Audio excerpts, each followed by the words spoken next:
Hello everyone, this is Final Flash, and I will be talking about the top 3 Eagles games where referees totally screw the Eagles out of a win, since I've been a fan of the Eagles. When I watch an Eagles game, I really want the team to win, and I will be pissed off if they lose. Sometimes they even make it seem like the sky is falling, even though it might not be a big deal, but that just makes me a true fan. Sometimes, however, these are games the Eagles probably should have won, but those guys in the zebra stripes rear their ugly heads and either make a bad call or they miss an obvious call that would have won the Eagles the game. Now it's true that no one call can win or lose a game, and the officials are always an easy target, but this will be some of the worst refereeing performances or calls that cost the Eagles the game. If you have some times where your team should have won a game, but didn't because the refs cheated your team out of the win since you've been a fan, please talk about it in the comment section below. I'd really like to talk about it.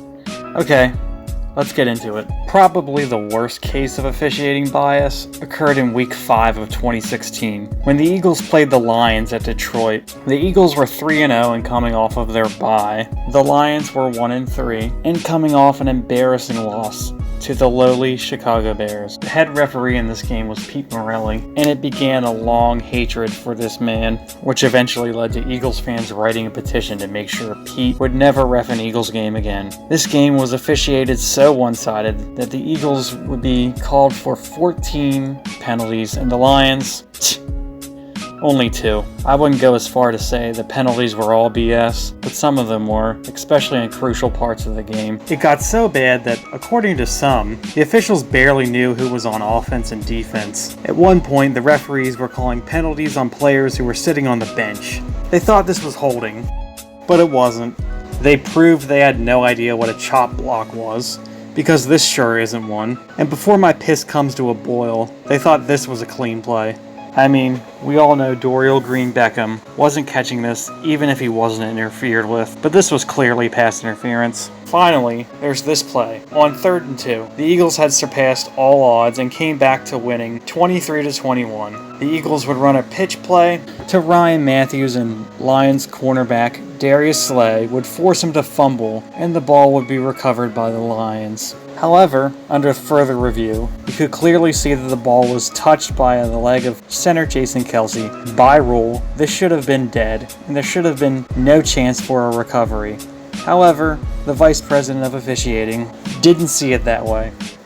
The Lions kicked a field goal to take the lead, and then Carson Wentz would throw his first interception of the season and his career to ice the win for the Lions on a day where nothing seemed to go right, and we all went home salty. I guess I can't be too mad. The Lions finally got a few things happening their way, but to this day, I refuse to credit the Lions for that win because it was riddled with officiating incompetence, which would have them ending their season 7-9 after September, where there was a lot of promise, and it was the catalyst for the Lions, who would shoot for a wildcard appearance and a first-round exit to the Seahawks. Another situation in which I thought the refs totally screwed the Eagles was in Week 14 against the hated Dallas Cowboys at AT&T Stadium. The Eagles were 6-6 and the Cowboys were 7-5. So, if the Eagles won, the teams would be tied up. I think every Eagles fan could feel that somehow this game would end up in the hands of the Dallas Cowboys, when on the opening kickoff, return man Jordan Lewis returned the ball to the Dallas Cowboys' 18-yard line and fumbled the ball, and it was recovered by linebacker Grugier-Hill. The play would be incorrectly called down by contact and awarded to the Cowboys. However, looking at the replay, Lewis was nowhere close to being down by contact and clearly lost the ball long before a knee and elbow or his body hit the ground. Under further review, it was determined that because no Eagles player clearly recovered the ball, there was no way the Eagles would be credited with any fumble recovery. Cowboys ball.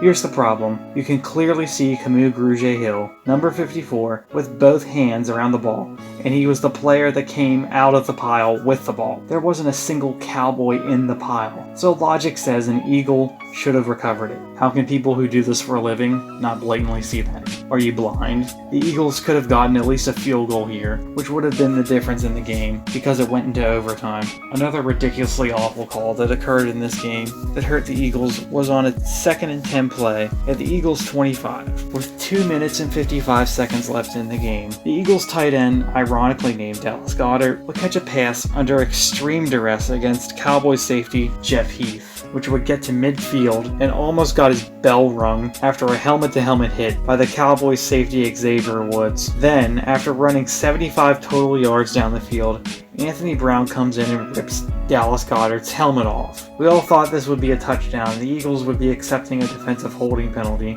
an unnecessary roughness penalty for a helmet-to-helmet hit on a defenseless receiver, and finally a personal foul, face mask penalty. However, to our dismay, we found out that the person who got flagged was actually the guy with a mild concussion and had his helmet flung off for pass interference. Pass interference. This guy.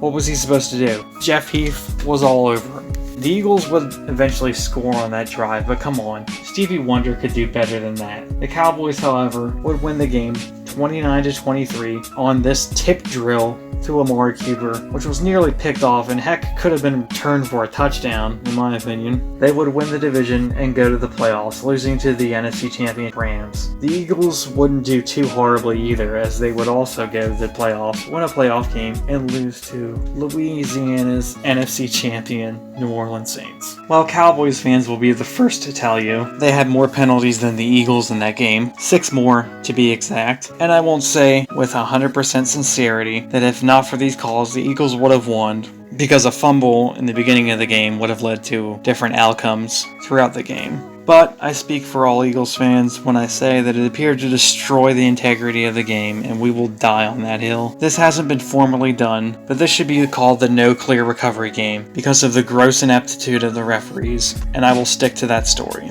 I mean seriously, no clear recovery is like the new tuck rule. Yeah. Let's call it Tuck Rule 2.0. Even some Cowboys fans were feeling bad for the Eagles in this game, and that never happens. The final game on this list isn't necessarily a game where the refs did a bad job. The game was pretty fairly called, and the Eagles did a horrible job by digging themselves into a 17-6 hole in the third quarter. But the Eagles would eventually crawl out of it after some late game heroics by quarterback Carson Wentz to take a 20-17 lead against the 0-1 Falcons in Atlanta. The Eagles usually lose some pretty heartbreaking games in Atlanta, so this is nothing new, and that would definitely be something that happened in this Week 2 game.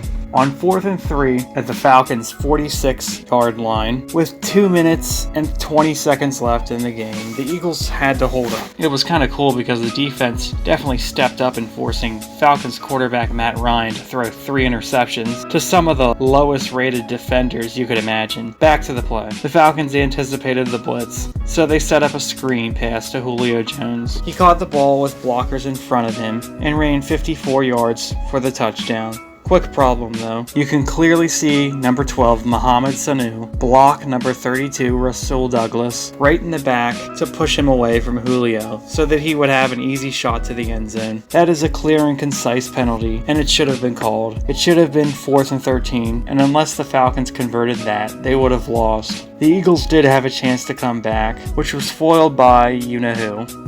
Thanks for dropping the ball, Nelly. However, at the end of the day, the Eagles didn't do enough to win this game, and it shouldn't have relied on the refs, who we already knew were completely incompetent. I am not trying to make it seem like the Eagles don't profit off some bad calls, and some bad no calls, because I know they do. But these were a few games where the bad calls and the bad no calls were egregious. Thank you all for watching this episode of Top 3. If you know of any bad calls that affected the game against the Eagles, or your own team, please write it in the comments section. And if you have a category that you would like to see in a future video, please write it in the comments section as well. Thank you, and have a good day.